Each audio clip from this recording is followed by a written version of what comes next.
of the faith walk is we need to be fully convinced in our minds. Because the faith is there. It's able to do what it needs to do. It can only do what the mind understands, and what the mind believes, and what the mind is fully convinced about. And so that's where we need to sort out walking in this faith. Whatever I'm fully convinced about, that I can do. If I'm not fully convinced about it, my faith won't work for me then. I'm actually going to now walk in doubt if I try and do it. So I'd rather stay away from that. Stay in the area where I am fully convinced in my mind that this is what God's word says. John 8:1 and 32, our Lord speaking, the scripture says, "Then Jesus said to those Jews who believed in him," okay, "If you abide in my words, and you are my disciples indeed, and you shall know the truth, and the truth shall make you free." And so the key to becoming fully convinced in our minds about the Word of God is we need to abide in the Word of God. As we do, Jesus said, we will know the truth, and the truth will make us free. Let's go back to now Paul, okay? He believes he can only eat kosher. And so when he's in a place where he doesn't know where the meat comes from, he only eats vegetables, because otherwise he's not eating kosher. He doesn't want to take a chance. But now he abides in the Word of God. As he does that, what happens? The Holy Spirit reveals the truth to him, that all foods are clean. And so he now knows the truth. And what has that done? The truth made him free. Oh, okay, wherever I go and meat gets put before me, I can eat it, because all things are clean.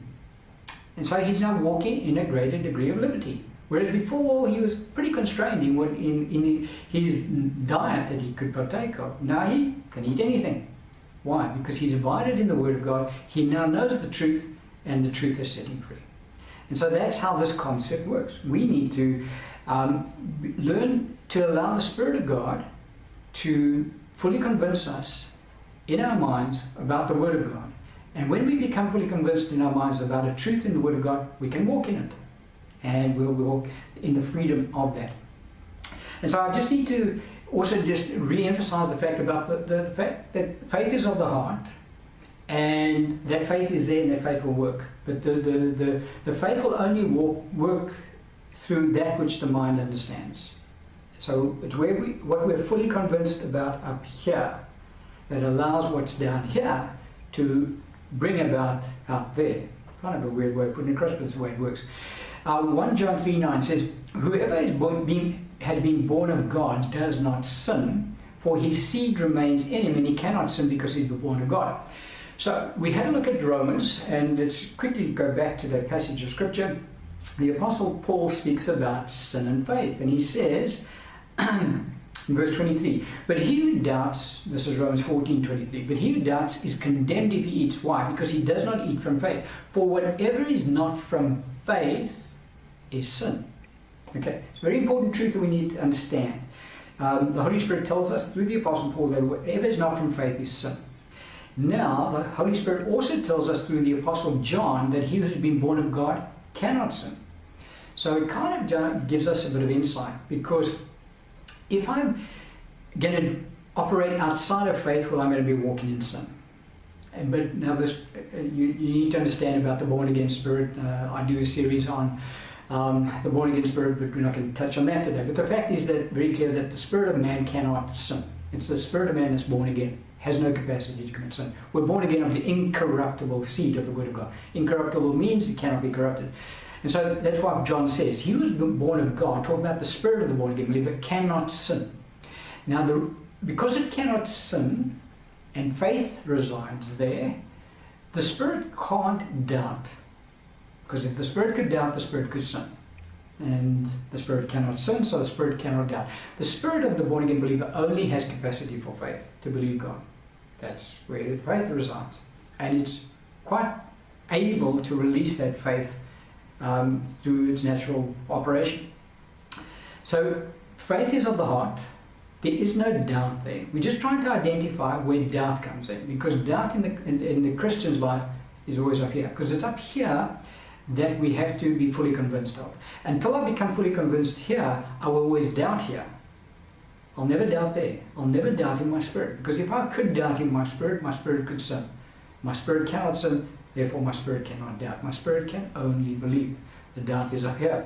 Another scripture, Romans 2:15 says, who show the work of the law written in their hearts, their conscience also bearing witness, and between themselves their thoughts accusing or else excusing them. What the Holy Spirit is showing us through this passage of scripture is when we get born again, before we're born again, it's the conscience of man only that convicts them of sin, of doing right and not doing right. That's what the conscience is given to man for. When we get born again, our spirits are now alive to God, and our spirits will also convict us. And so what happens in the life of the Christian who now goes against the laws of God, their conscience and their spirits will convict them and accuse them. But when they are walking in righteousness before God, well, then the conscience and their spirits will excuse them and agree with what they're doing. But if they choose to go against it, then they'll accuse them. So the point is that the spirit of the born-again believer is always going to agree with faith, never going to agree with walking in doubt. And so when the Christian is walking with what they're fully convinced with, then the Spirit's going to be in agreement with that. So even though this Christian only believes they can eat vegetables, the Spirit's going to agree with that because they're doing that by faith. But if the Christian now says, well, let me try this meat. I don't believe I can, but everybody else does, so let me do it as well. Well, now the Spirit is going to say, you're now moving out of faith into doubt. And so the Spirit and the conscience will convict that Christian. Don't do that because you're out of faith, you're into doubt. 1 John 3:21 says, beloved, if our heart does not condemn us, we have confidence toward God. And so, again, it's just saying that the Spirit of the born-again believer will not condemn us if we're walking in faith. Not great faith. Again, the scripture never tells the Christians you need to walk in great faith. The just shall live by faith. It doesn't say the just shall live by great faith. And so as long as whatever we're doing, we are walking in faith, God's pleased. Okay, that's the concept we need to understand. And our spirit will not condemn us. But when we step outside of our level of faith, our spirit will condemn us. Our spirit will say, no, we're not in faith anymore, we're now into doubt, and you're starting to sin, so stop doing it. And so we just need to understand that we always, whatever we do, we must just be fully convinced in our minds that this is where I'm comfortable at. Don't try and step outside of the level of faith God has given to you and you've grown in. Now again, it's not size, it's understanding. So don't try and do something in the Word that you see other Christians do unless you're fully convinced from the Word of God that this is right for you. If you're fully convinced, well then you're going to succeed in that because your faith will work for you. If you're not fully convinced, there's that element of doubt, don't do it. Don't step out there. Stay in your comfort zone. Stay in your faith zone. And that faith zone is really just linked to your understanding of the Word of God. Unless Jesus has fully convinced you in an area, keep eating vegetables. I know I'm using the vegetable thing as the analogy. It's just the example. You can apply your own point to it. And so, great faith is based on understanding of the Word of God. Weak faith is based on understanding of the Word of God. Both are pleasing to God. So it's not a case of this one has got faith the size of, a huge oak tree, and this one's got the faith the size of a mustard seed. Jesus said that's not the problem. The mustard seed gets to move mountains. So it's not the size of the faith, it's the understanding of the mind, being fully convinced there. That's what we get to walk in. And then the last point we want to touch on today is the fact that faith is tangible. In this life, it's tangible. It can be seen, it can be heard. And that we need to understand as well. Hebrews 11:1 says, now faith is the substance of things hoped for, the evidence of things not seen. So let's get our minds around this. We'll stay with the second part there. The evidence of things not seen. Evidence by nature has to be able to be seen. If you go to a court of law and you want to present evidence before a judge, it must be something that the judge can hear or see. You can't just say, Judge, you've got to believe this. The judge can say, nice try, I'm not going to believe you. And so when you present evidence, it's got to be something that the jury can see, the judge can see, or can hear. Tangible. And that's what faith is. Faith is the evidence, it's tangible, of things not seen. And so, going back to the court of law, you're presenting evidence, people are seeing evidence of a crime that took place. They can't see the crime that's happened, gone, it's past tense, nobody can see that. They can see the evidence that is presented before them about that. And so that's what faith is. Faith is the evidence that is presented about the unseen. It is the evidence of things not seen. So faith always is linked to what is unseen. If it's seen, there's no faith needed because you can see it. But faith is something that's unseen. But in this realm, it's evidence. And evidence is always tangible. It can be seen or it can be heard. Maybe even felt. But that's what faith is. We need to understand that. It's evidence. James puts it this way. He says, James 2:18. But someone will say, you have faith and I have works. Show me your faith without your works and I will show you my faith. How?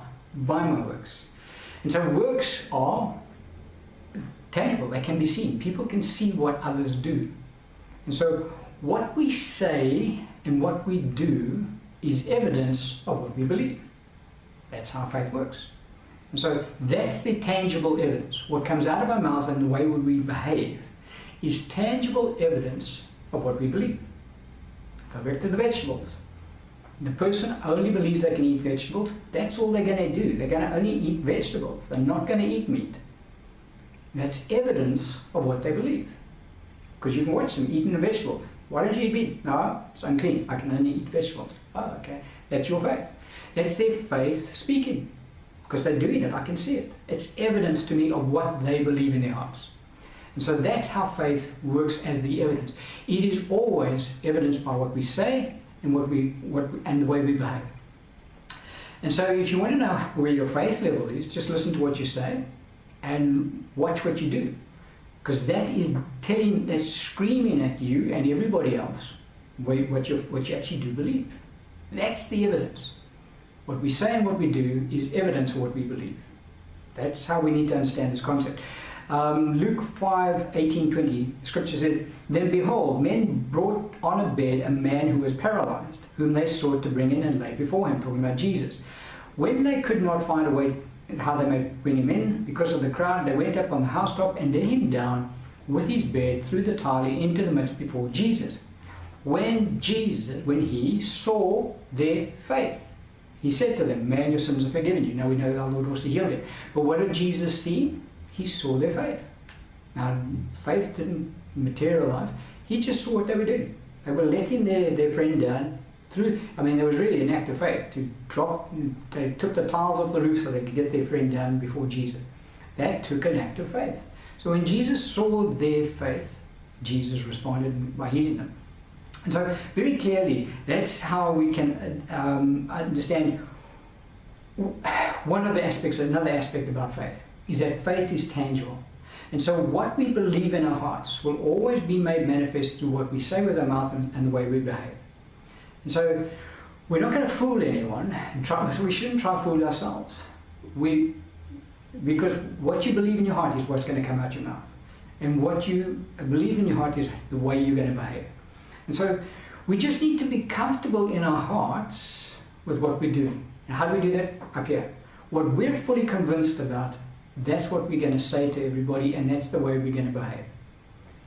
And that's where the growth takes place. Now, it's not even growth as such from that point of view, because it's a transformative thing. Because, again, the scripture says in Romans 12:2, Be no longer conformed unto this world, but be ye transformed by the renewing of your mind.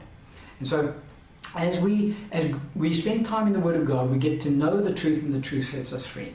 And so as we spend time, our minds become renewed. We start transforming. We don't think like this world thinks anymore. We now think as the Word of God thinks. And we start to say that, and we start to behave in that way. When we do, the faith is already there, and now our faith is now working for us in that area as well. And so that's how we grow from weak faith to strong faith, through spending time in the Word of God and allowing the Holy Spirit to show His truth to us. Now, as we get there, what will happen is we will start to change the way we speak and start to change the way we behave. We'll not eat only vegetables anymore. We'll now start partaking of meat and vegetables. So my behavior has changed. That's evidence of what I believe in my heart. And So just to wrap up today, we've looked at the fact that everybody does have faith. We saw that not everybody, however, has faith toward God. We saw the reason around that.